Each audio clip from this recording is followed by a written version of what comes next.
have. This is our first one this season. So in the past, there's been a lot of talk about the play itself.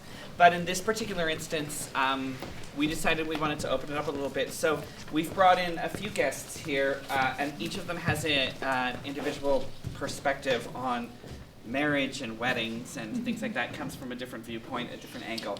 But I'm going to introduce the host tonight, who is my good friend Janice Ryan. If you'll give a wave. I'm going to read the bio because I could tell you things about her, but that only. Well, we'll talk about that later. Janice is an award-winning actor, voice artist, TV host, and producer. Her first stage role when she arrived back in Edmonton after 20 years on the coast was directed by me. She did a show for me. That's how we ended up becoming friends. Yeah. I think I did your TV show first, maybe. Oh, maybe. Maybe. She's been in many films, hosted 2 seasons of the daily cooking show Company's Coming Everyday Cooking, as well as 6 years on The Edge.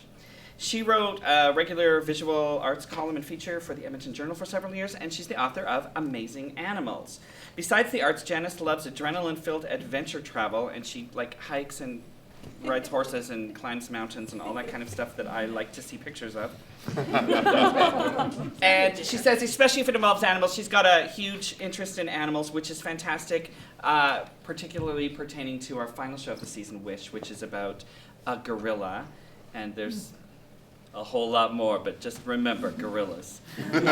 So, Janice, take it away. Okay. Hi, everybody. I'm really happy to be here and loved the show. So we're going to talk a little bit about that. First of all, I'd like to introduce our panelists. To my left, Maggie Baird is the driving force behind MB & Company, a boutique wedding and event planning service. She holds a Bachelor of Fine Arts in Stage Management from the University of Alberta and is the events manager for the Art Gallery of Alberta and the festival manager for the Next Best Emerging Arts Festival. So congratulations, thanks for being here. You're deeply steeped in the arts, I see. And Dan Taylor is a pastor and comic based in Edmonton, Alberta. After over a decade of experience speaking all over Western Canada, Dan began to make an impact on the comedy scene as well. He was named SiriusXM Edmonton's top comic and opened for none other than Russell Peters. If you all know him, he's a big name, at Rexall Place and performed at JFL 42 in Toronto. Drawing on his experience as a husband, father, social worker, pastor, and barista, Dan's unique background enables him to connect with a diverse audience. Dan's versatility is making him a sought-after comic and communicator across Canada. Dan is the lead pastor at Disciples Church in Edmonton. Welcome. So I wanted to share, I had a chance to join the Director's Circle on Friday night. Saturday, pardon me. It's the first Saturday after opening night. And if you haven't heard about Director's Circle, Trevor hosts this and brings up interesting people. And this Saturday, last Saturday, it was Rosemary Rowe, who's the playwright of this particular show. It's free to all. You don't have to be even going to the show that night, so I really highly recommend dropping into Director's Circle. Even if you're seeing the show a week later, it's a wonderful way to get some background and learn a few different things. So just a little bit about Rosemary. She's an Edmontonian that now lives in Vancouver. She's a wonderful playwright. As you can see, she instills humor in a lot of her work and tackles some tough subjects. And she stumbled upon an article about these girls that were being homeschooled and kind of just waiting, ready to get married. So she did a little bit of research on the internet, and 5 years later, followed a whole bunch of blogs of a group called the Independent Fundamental Baptist Church. According to my research, which is different than your research, they've been around since the late 18th century, but have really started to pick up speed. There's about 8 million of them, of this sect, in the United States, and I Googled Canada, and they're all across Canada. The premise being, they take the King James Bible verbatim, literal, everything is absolutely literal, water to wine, etc. The kids are homeschooled, the boys get to go out and play with others, but the girls pretty much are sequestered and isolated and sheltered. Their role as women, number one function, produce babies, produce children. So they're kept very sheltered and isolated, yet as you saw from this modern day play, they're connected by the internet, though carefully. So they do Pinterest and Etsy and have blogs. And so she spent 5 years, as she said, creeping these blogs and then thought, oh my gosh, I better do something with all this information. And out came this play, which is based on a true story. So I think let's start talking about the comedy aspect. I mean, you're someone who has found a way to mix religion with humor, and certainly with this show. I mean, this is a disturbing story. It's unsettling what we saw here and what was happening to this girl. And I think Rosemary did a brilliant job of engaging us as an audience with humor instead of alienating us, which would have happened possibly if it was, darker. Mm-hmm. So do you find the same way to instill humor into your church? I saw it on Friday, and I mean, the humor, it was interesting because there's really a couple of layers of humor in this play, because for me, who's in evangelical world, there were some deep cuts that I laughed at when I saw it, and my wife laughed at, that nobody else got, especially the line about, there's a joke about not being able to find something through somebody's email filter, his accountability filter, that's a real thing. Like, I have one of those. So you or your wife? Well, for me. For me, you can get dragged. You never know what. Yeah, no, it's good for me. But yeah, so I was talking to my wife. Like, I just did a show at my old Bible college. It would be fascinating for me to see a play like this, because there's lots of lines that possibly secular folk or you guys would all laugh at, that they would just be like, yes, that's a thing that we talk about, Yeah. So it and I do that in my comedy too, where there's things that you play on for secular audiences, where you just say something that we would say matter of factly, that in a secular audience gets a big laugh, that just passes over as like agreed upon fact in evangelical world. So. That's a wonderful way to break down barriers, though, and to engage people, to get them talking and to create Absolutely, dialogue. Yeah. How did you like the humor in this?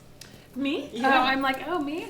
I'm a bit more of a secular audience, so now, like, listening to you, it is interesting to go like, oh, yeah, there's probably things that I just was like, but you found funny, or you were just like, oh, that's too true. Like, I think humor in every way opens up interesting learning and makes things more accessible for people. Absolutely. It's interesting because Rosemary actually is a Next Fest artist. She did come out of Next Fest, and we just did one of her shows from the beginning of her career last year. Oh, okay. So it's kind of cool to compare these two shows. Yeah. Very quickly. Her other show we did in May, we brought it back. So it's cool to see it now again. What's the name of that one? Do you remember? Nobody showed up to the Anarchist rally. I'm like looking at Ellen, tell me what it is. Nobody showed up to the Anarchist rally. So that was one of her first shows. Oh, good. Yeah. Good. You're the wedding planner. I so am. You, I'm guessing, have had some unusual and extraordinary and maybe funny and maybe heartbreaking experiences. I don't know. I know planning a wedding. I did it once. Didn't work out that well. Don't do it more than once. Yeah. So, it can be a fun experience, I think, in this poor girl's case. She didn't really have much to do with it. But I pulled some of the traditions that I saw, and I wondered if we could talk, both from maybe a religious background, a non-religious, whatever comes up. But let's start with the white dress. Now, not everybody wears a white dress, but where did that tradition come from? Do you want? I know where it came from. Okay. Go. So Whoever buzzes in first. That's right. beep. On your buzzer. So white dresses weren't worn until Queen Victoria wore it. I can get you the actual date. I wrote a bunch of things down like a little nerd. But Queen Victoria wore a white dress to her wedding, Queen Victoria I, and then after that it was viewed as the norm. When she wore it, it was viewed as something weird and something kind of maybe forward. Right.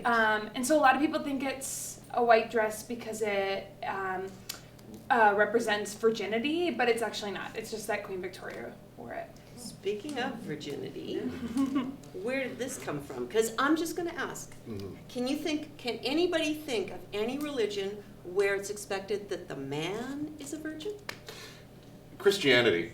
In theory, yeah. Well, it was just a very different worldview. I've just never observed it. No. there's always a big gap between the rules that you have and the way that you actually enforce them. But technically, like the biblically, and that's my very narrow band of expertise. Biblically, the playground for sex is supposed to be marriage, right? And that's supposed to be for both couples as well. So sorry, for both the male and the Right, female. right. There were allowances for polygamy and stuff like that in the ancient world, but those were specific economic circumstances. But yeah, the expectation, if everything was perfect, was supposed to be that that you would have sex with your spouse. That would be the person with And whom that's you that. would be Okay. intimate with. Yeah. All right. Let's talk about the hope chest, which my mom named when I was 14. She didn't want me to have one. The hopeless chest. So I did not have a hopeless chest. She said, you're out the door, you're going to university, and you can worry about this other domestic stuff and collect your towels later. So that's how it works in my household.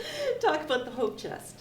Me? Yeah. This is the first I've ever heard of a hope chest. Is it out of vogue?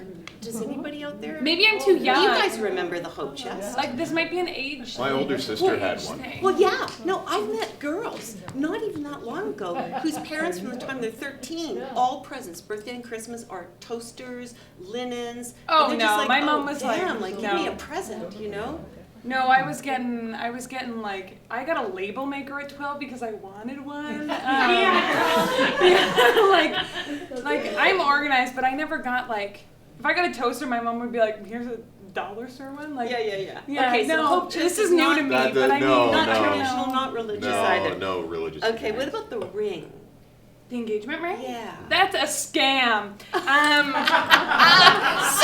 you mean it. I wish this was trivia. It was I'd be De doing Beers. It's great. De Beers. It's De Beers, so he knows what's up. Okay, so De Beers is a diamonds company. They own and sell diamonds. And once upon a time, I don't have the year on me, but they basically were like not able to sell as much as they used to, and they were like, how do we deal with this? So as a marketing ploy, they just told all these men that when they want women to marry them, they should be giving them an engagement ring. There's no romance to it. It's all economics. What about the wedding band? Which I know in I different don't countries can also go to the wedding. There are no biblically stated wedding customs. Okay. Like there's no wedding ceremony. Like there's no like one particular way that you have to do a wedding ceremony. Like so that's always been adaptable. That's why one of the reasons why Christianity is so adaptable a religion to culture is because there is no set out thing. So whatever you did beforehand, sure, well, by all means. So now you can incorporate wedding rings and all of that kind of stuff. It was a big deal for the Puritans actually. When they started to move away from the Roman Catholic Church, that like people were dying for the fact that like we were not having wedding bands in our services. Oh. So like English Puritan era, that was like a very thing that they would have been very Right. angry about. Right. Yeah. So. Any customs that you researched or know about that you find rather absurd or bizarre? The bouquet thing. When I read before I read the script, Trevor had talked to me about the cauliflower, and so then when I read the script, I kind of went through it again. What's interesting is bouquets actually came out of women used to. I have the years in there, but it's like 17th century. Used to carry garlic and dill down the aisle. Mm. The reason was that garlic would ward off any negative energy, and dill is the spice of lust, because everybody wants to get down after eating some dill. Apparently.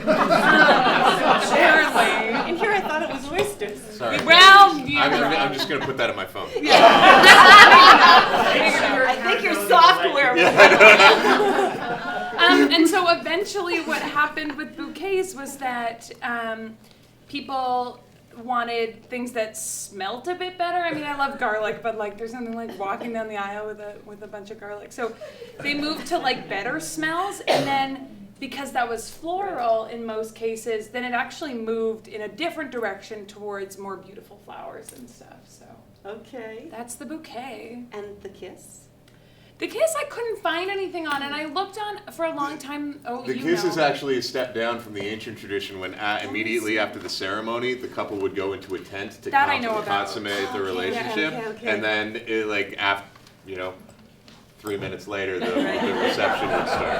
Actually, do you know some weddings? Okay, so in wedding planner school, you learn a lot about Jewish weddings, and in some Jewish weddings, they actually require you to provide proof that you consummated your marriage. Yeah. That was in order to make sure that the economic houses were tied. There was also an ancient tradition, ancient Hebrew tradition of like they would be married under what was called a huppah.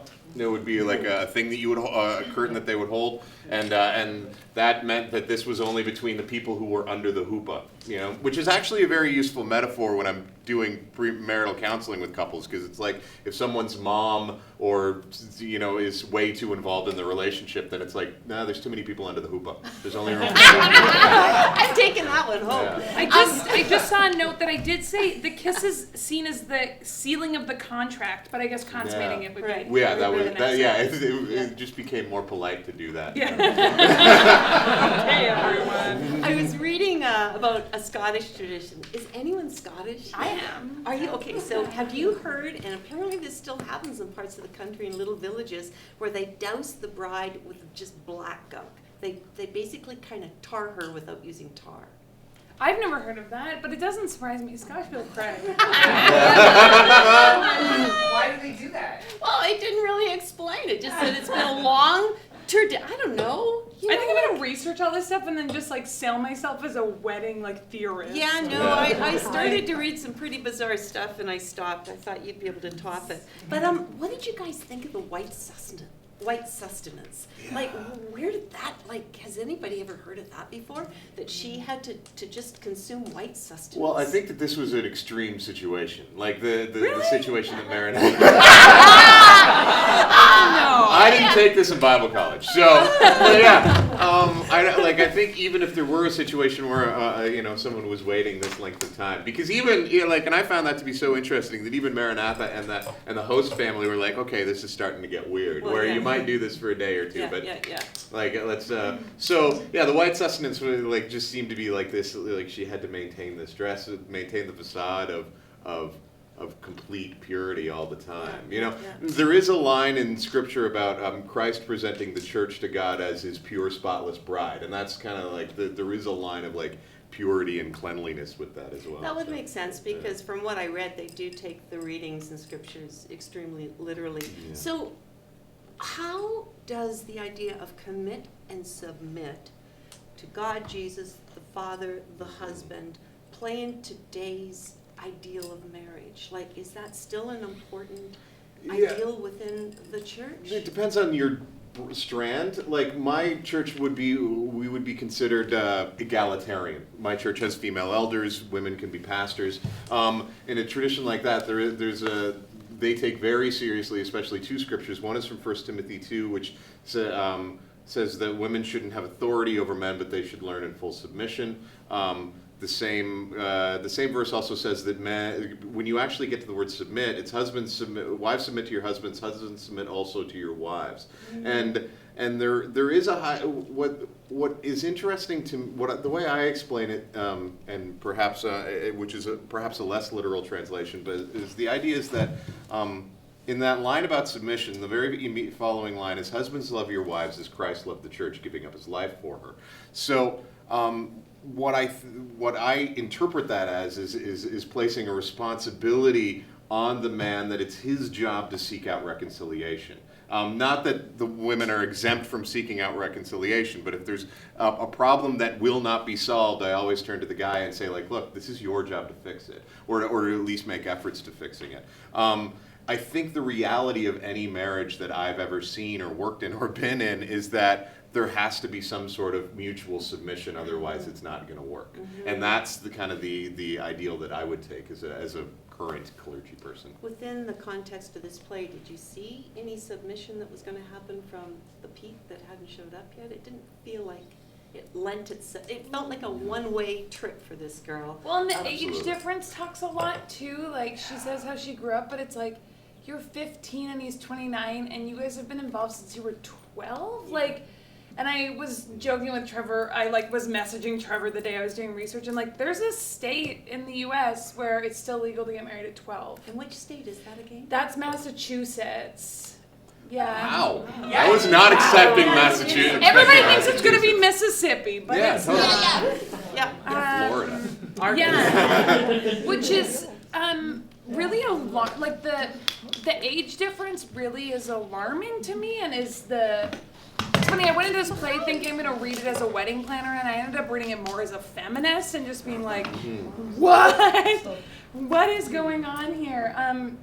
Is he going to submit? I don't, that's a big age difference. Like, Well, and no, as a person of faith, no, he will not. Like, that's not. Their social system isn't set. This church's social system is not set up for anything like that. This No. is totally patriarchal. Yeah, well, they would argue that his submitting to her is providing for her, and that's all that he needs to do. Right, What's right. sad is that it ends up diminishing both men and women, because they don't have a mutual partnership where he can turn to her for strength and reconciliation and any of Yeah, those that's things, a really good because she doesn't have any equal say in that. So, but it weakens both of them.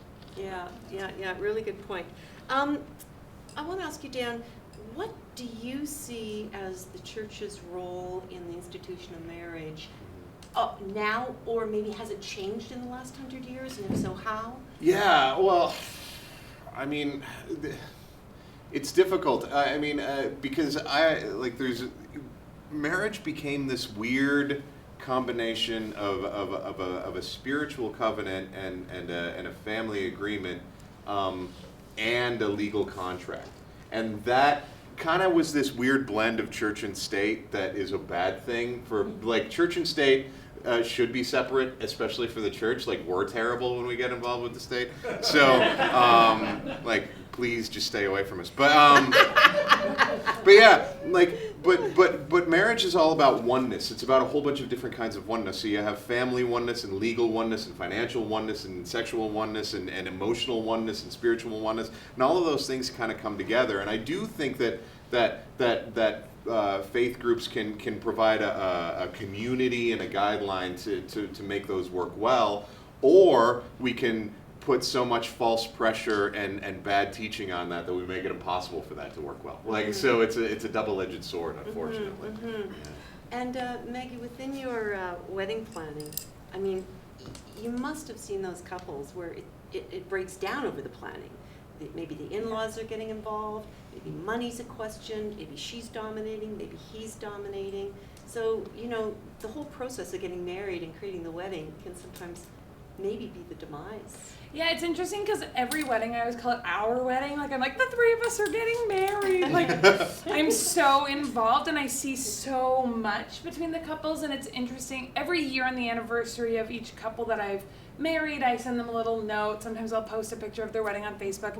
And every year I just have this year that I'm like, oh, don't let it be the year they got a divorce. Like, don't. And there's always that couple that every year I have one couple that I'm just like, okay, I'll order your stuff. Like, I hope you guys do your premarital counseling, and like, I mean, but you don't know the insides. You could just be looking at stress, and you're not looking into the deeper parts of it. But yeah, you definitely see some interesting sides of couples, and others that you're like, oh, you'll be together forever. Like, you guys are good. Yeah, very interesting. And I mean, within your planning, you're probably marrying people on everything from mountaintops to, Caribbean all-inclusives to churches, the works, right? Yeah, I don't do destination weddings typically. I've actually never done a wedding out of Canada, but I've done them out of Alberta, out of Edmonton. I did a wedding at a cabin once where there was cows, and we were like trying to push them away, but the bride wanted them. She's like a big yogi, and she was like, had boots on. And actually, yeah, I was in like hunter boots. I did a wedding in a field. I've done quite a bit. There's more, but. And are these religious-based weddings? Or I've only ever done 2 religious-based weddings. Most of the people I've married have either had fake weddings, which means that they're not a legal wedding, or they've had a JP do it. So the thing in Alberta is you have to have a registered JP or a religious Or a clergy person. yeah, do your wedding. You can't just I couldn't get you to marry me if Right. you're not a JP. You can do that in Ontario, you can do that in Quebec, you can do that in BC. So a lot of people actually opt to do a fake wedding, and what they'll do is do the official paperwork later, and oftentimes it just ends up not happening. Right. Oh, interesting. Yeah. And in terms of yourself and your church and being a pastor, and you know, the sanctity of marriage, I mean, is getting married on a mountaintop by, say, a JP, take away that sacredness? No, I mean, to me, it's about location is irrelevant. You know, especially in my tradition, we believe that God is everywhere. He's not located in our building, so the building is irrelevant. To me, Okay, but 1 second, just to jump in for a second, with Catholic weddings, Catholics take that seriously. there's only one place in Alberta that you can get married outside if you're Catholic. So the Pope has to bless anywhere Right. that you can get married if you're Catholic. So in Alberta, there's like a field like 100 miles outside of Canmore that like you have to walk to. It is a Really? big, like, Yeah. there's one place in Alberta that if you want to have an outdoor Catholic wedding, I swear to interrupt No, you. go ahead. This is like, it's a bit much. Yeah, Catholics take that. I come from the Protestant tradition, from a Protestant tradition similar to them, and the location of the wedding would be irrelevant. I did a wedding for like a couple that he was 70, she was 68, and they got married in their living room with their, Yeah. you know, like that. That's, you know, That's like so nice. yeah, that's. Oh yeah, yeah. Well, I mean, they didn't want to have a big production, so it Yeah. wasn't. It was, yeah, that was one of the most meaningful ceremonies I've been a part of. Wow, so location means nothing. No, not in my tradition. So. I mean, it's pretty though. Oh Let's yeah. be real. Yeah. We have that old school, like, I'm surprised we don't have more weddings. I don't like to do weddings that much, but because I care about marriage more than I care about weddings. I only like to marry people that I know because I hate that like, oh, are they going to get divorced? I'm like 1 for 10 or something. I'm 9 for 10. I've only got one couple that's down. So. I have none so far. I always like every couple that I marry, I'm like, this is my cell number. You're not allowed to get divorced without calling me. You know, just because I'm like, Nice. look, you know, you can normally Yeah. talk it You're through. right on my record. Yeah, exactly. So, but yeah, it's all about me, really. At the end of the day. So what do you see as being the most important or crucial element of the church getting involved with a wedding or a marriage ceremony? Well, I mean, to me, the question is, like, do you believe in Jesus? You know, like, because if you're Christians, then the church is involved as a we just honor your covenant, and what I do is I invite the family and the observers, the congregation, to also make a vow that they're going to do whatever they can to support this couple in the vows that they're making to each other, because vows you're promising really big things that are beyond you. For couples that aren't Christians, there really is no relevance. Like and I've done weddings for atheists where I'm just there because their grandmother is a Christian and they don't want to make their grandmother mad, and I don't mind that, but I do engineer the ceremony. I talk about God, but I don't make people make God vows if they don't believe in God. That's just disingenuous, and I don't like that. So, yeah, the question is, like, if you're a Christian, then we're very involved because this is something that we believe in. But if you're not a Christian, then it's like, it's up to you. You know, you're kind of on your own. Right.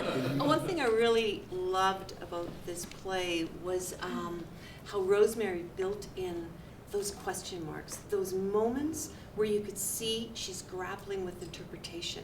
Is this letter the word of Satan and drawing me astray? Or is it a miracle of God and my mother's coming back and we're going to be united? And you really understand how, whether it's the Bible or the Torah or the Quran, it's all just interpretation. And we're just humans, right? But I loved how it humanized and it showed her vulnerability. I mean, she's just this 15-year-old she's repeating all the scriptures, she's got them letter perfect, but interpretation. As a person of faith, what I really resonated with was, especially having been an immature person of faith at one point in time, was the paralysis. You can sometimes just feel so stuck that you don't know what to do, that you're trying so hard to please someone who is at least not necessarily as clear as you'd like them to be in their communication, that you do feel stuck. And so that was something that I recognized, and I think it was the strength of the play. One of the things that I appreciated as a person of faith was often when you see artistic presentations of people of faith, they're a caricature, and I didn't feel like Maranatha was a caricature, and I really felt like all of the people liked her, from the writer to the actress to the director. I feel like they appreciated her, and I felt honored by that as a person of faith. Yeah, I totally agree. I mean, we were with her on that journey of fragmenting and kind of falling into pieces as she grappled with her faith and with the reality of her circumstance. I mean, she's, in prison here for the last, I don't know what, 21 days or 12 days or something, with very little food and nobody but her own thoughts that are twirling. And Well, I think that's why the age is so interesting, and I think that it's why it's so fundamental in the play that she's so young. Because I think if she was older, a lot of it would just happen really inward and really quietly. Whereas it's interesting to watch a 15-year-old. Like, I remember being 15 and being like, why do I have to do this? Like, I don't want to do this. And it's like really vocal, and there's lots of movement to it. And I think that that's why it's so vital, because to watch a 15-year-old making those questions is really innocent, but also really honest. Yeah, very interesting. One thing Rosemary talked about, I don't know who here has watched the Duggars on TV when they had their reality show. Is everybody kind of tuned in as to what that is? It's the family that's the Independent Fundamental Baptist Church, 19 kids, and then they find out one of the boys had been sexually abusing the sisters, and he gets outed, and the show gets canceled, and all sorts of things are happening. But politicians like Huckabee were holding this family out as this is what you should all be, striving for.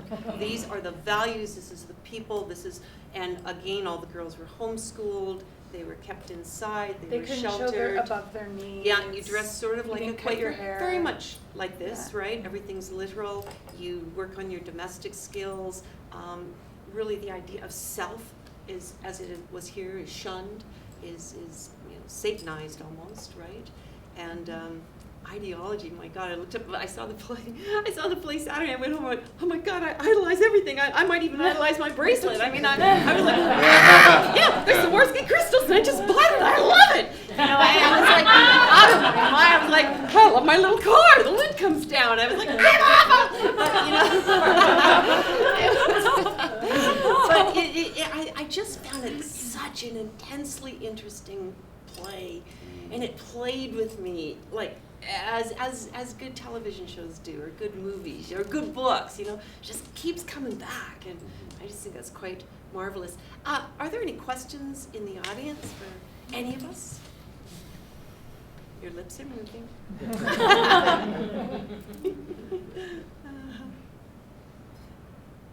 Well, I have a question. Yeah. Maggie, what's the youngest couple you've been attended or worked on their wedding? That would have been probably 2 weeks. I'm like looking at Ellen's my assistant. Probably Aaron and Derek so 2 weekends ago. I actually married mostly older couple. Well, I shouldn't say older. That is like so not true. But most of my couples are towards their late 30s, actually. But wow, that's old. So old. That's why I had to apologize. I'm very sorry. My mother is really mad at me right now. 2 weekends ago, I did a wedding for a 24 and 25-year-old, and that's actually the youngest I've ever done. And even going into next season, my youngest couple's 29 and 32. The average age of getting married in Canada is 27 for a woman and 29 for a man. Is that what you're finding too, Dan? Oh, evangelicals tend to get married younger, but like in my Bible college, people got married at like 19, 20, 20. I was 24 when I got married, so. But yeah, I wouldn't marry a 15-year-old. Yeah. I don't even know if I'm allowed to, but I just wouldn't.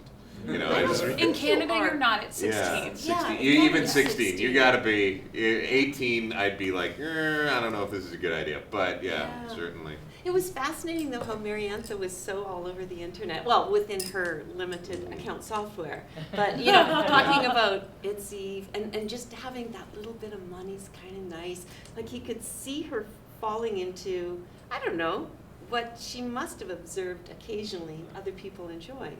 Like a little bit of freedom and a little bit of money.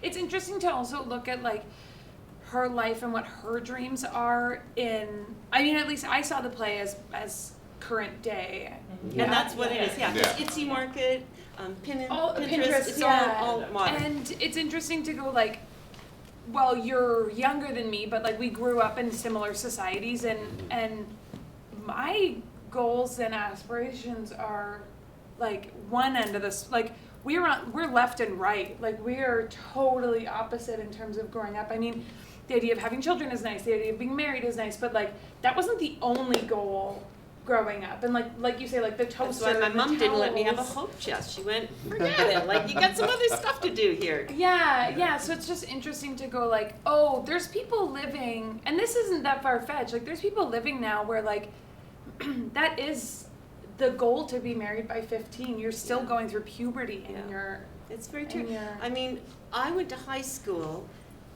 so I was in high school in the 70s, and no word of a lie, one of my girlfriends, her parents had 3 girls, and none of them were doing very well in school, but the mother just said, it doesn't matter. Don't worry if you fail math. You'll be getting married and having babies. Don't worry about it. So, as you would expect, she did get married and have babies and didn't have any higher aspirations. Not that that's wrong. And you know, I went a different way.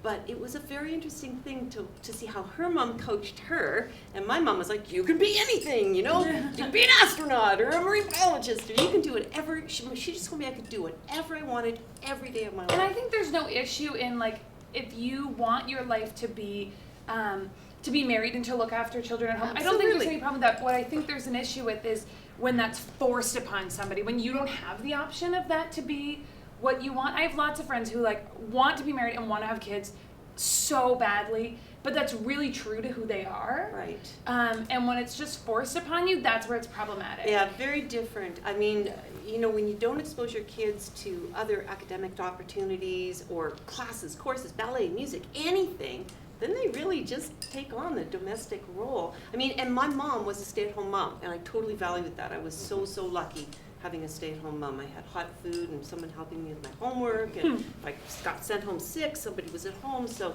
I place high value on that. It was an option. I did grow up in fundamentalism, and one of the things that it's very different. What does fundamentalism mean? Well, just we took King James Bible literally. Nobody got married at this age, but a lot of this resonated with me. And one of this is very difficult for sometimes people to understand, is that one of the comforts of fundamentalism is the lack of choice. That there is something comfortable about not having, because we live in a world where you can literally choose to be anything. But sometimes the freedom to choose to be everything can feel paralyzing and frightening. So one of the things that you're seeing when you meet a fundamentalist person, they're not merely crazy. Like, this is working for them in a certain way, and that their world has become manageable and comfortable because of the boundaries that they've placed around it. Now, that doesn't make it right, especially if it's forced on someone. But it's working. It's not a painful experience. Well, we're seeing an extreme case here, but I understand. You know, I'm a freelancer. My friends who live with structure think it's cool. Structure people. They think it's cool that you can maybe sleep in late or walk the dog on a hot sunny afternoon, but they don't know what it's like to scramble always looking for work, like, you know, us artist people do. It's really, really hard. They would be lost without their structure. They want that Some 9 to people love 5. structure. Yeah, it gets them through, right? And I totally get that.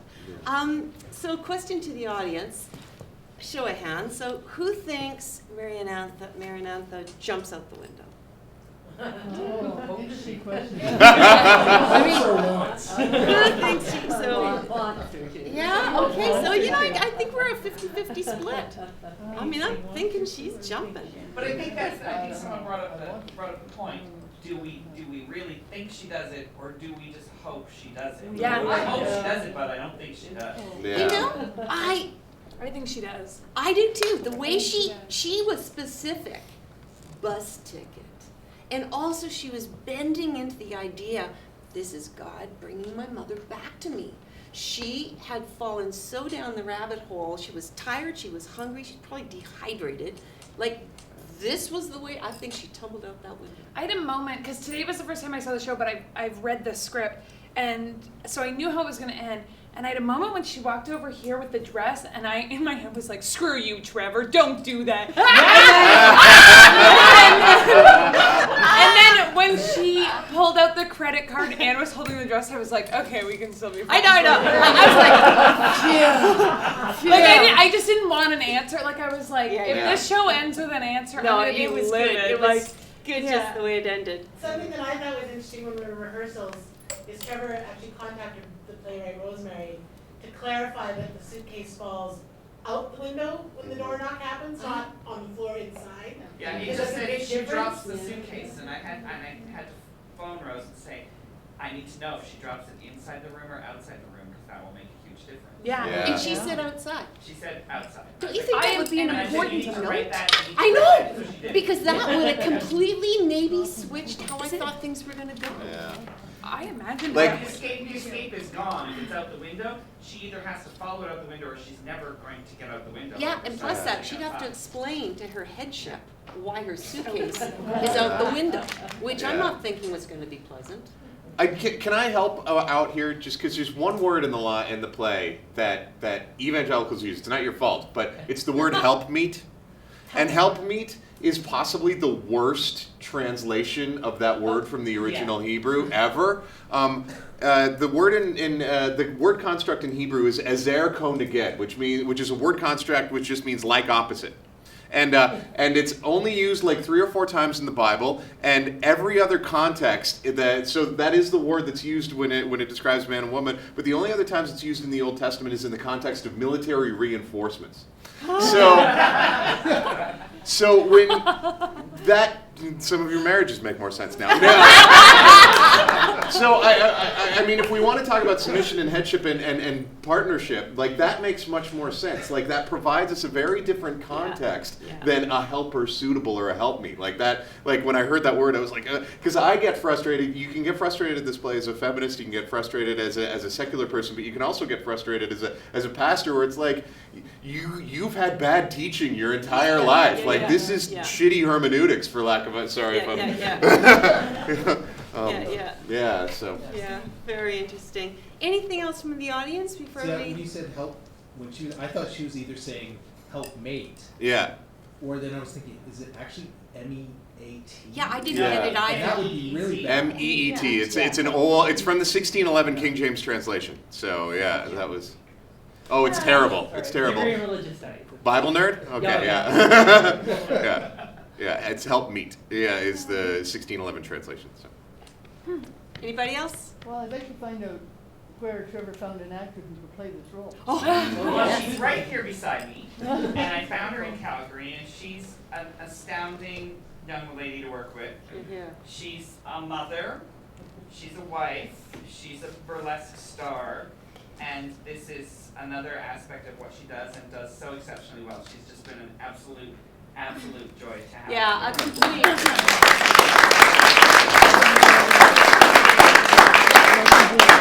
I think the way you played the journey, I was just with you every second, and I've seen it twice, and I was still right with you. So yeah, I applaud you. Well, thank you, everybody. This has been so much fun, and we'll see you next time. Eat some more pizza.